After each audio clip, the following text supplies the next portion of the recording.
જય શ્રી કૃષ્ણ મિત્રો, હું ભાવિકા આપનું સ્વાગત કરું છું હરિદર્શન ચેનલમાં। શ્રી પુરુષોત્તમ માસની પાવન કથા ભાગ 20 દાન મહિમાની વાર્તા। સુત પુરાણીએ કથા સત્સંગમાં અધિક માસનું ફળ એ વિશે દ્રષ્ટાંત કહ્યું। એકવાર શિવજી અને પાર્વતી ફૂલોની ઘાટી નામના વનમાં ખુશખુશાલ વાતાવરણમાં એકલા બેઠા હતા। તે વખતે શિવજી ખૂબ જ પ્રસન્ન મુદ્રામાં હતા।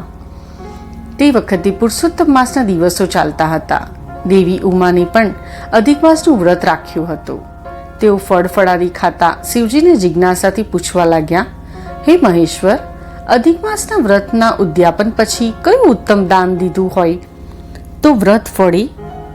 ઉમાનો પ્રશ્ન સાંભળીને મહાદેવજીની દ્રષ્ટિ સમક્ષ ભગવાન પુરુષોત્તમનું મનમોહક રૂપ આવી ગયું। એ મનોહર રૂપ માધુરીના ધ્યાનમાં ડૂબેલા શિવજી થોડીવાર સુધી તો ધ્યાનસ્થ રહ્યા।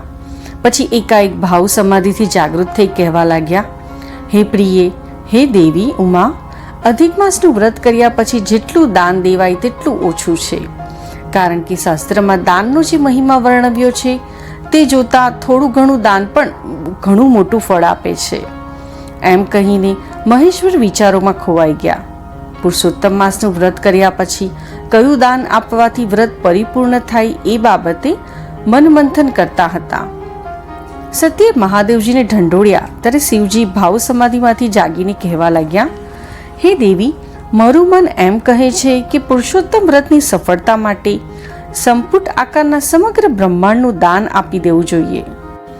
ઉમા પૂરેપૂરું કંઈ સમજ્યા નહીં। તે બોલ્યા, ઓ પ્રભુ, સમગ્ર બ્રહ્માંડનું દાન? આ ભોળાનાથ કઈ મસ્તીમાં રહી બ્રહ્માંડનું દાન આપવાની વાત કરી રહ્યા છે? ત્યારે શિવજી બોલ્યા, હે દેવી, મૂંઝાશો નહીં। મેં તમને ઉપમા રૂપે જે બ્રહ્માંડના સ્વરૂપનું વાત કરી છે તે સાંભળો। બ્રહ્માંડનું દાન આપવું એ તો કઈ રીતે શક્ય બને, પરંતુ બ્રહ્માંડના આકારે સર્જેલ વસ્તુ વિશે કહી શકાય ખરું, તે સાંભળો, હું કહું છું।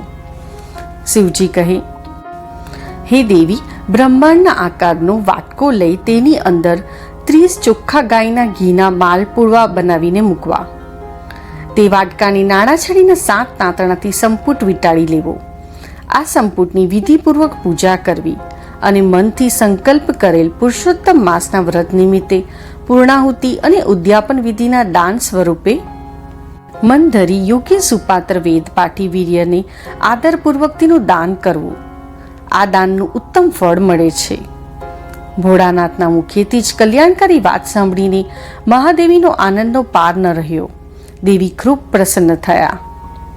પછીથી ખુદ પાર્વતીજીએ કાંસાના 30 સંપુટ તૈયાર કરી દરેક વાટકામાં 30 માલપુવા મૂકીને 30 એવા વેદપાઠી બ્રાહ્મણોને બોલાવી તેનું દાન કરી વ્રતનું ઉદ્યાપન કર્યું।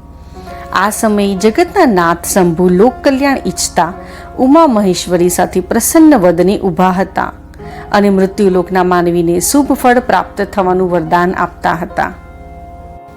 શ્રી પુરુષોત્તમ ભગવાનની જય, આજના આનંદની જય, શ્રી કૃષ્ણ કનૈયા લાલની જય।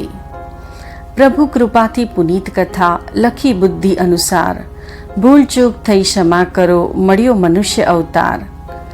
પ્રવીણ માથું ટેકવી કરે નમન વારંવાર, શ્રી પુરુષોત્તમને ચરણે ધરું, પ્રભુ સેવા કરો સ્વીકાર। આશા રાખું છું મિત્રો કે આપને આ વિડીયો પસંદ આવ્યો હશે। તે માટે વિડીયોને લાઈક જરૂરથી કરજો, મિત્રો સાથે વિડીયો શેર કરજો તથા આવા જ વધુ વિડીયો જોવા માટે હરિદર્શન ચેનલને સબસ્ક્રાઈબ અવશ્ય કરજો। ધન્યવાદ। જય શ્રી કૃષ્ણ।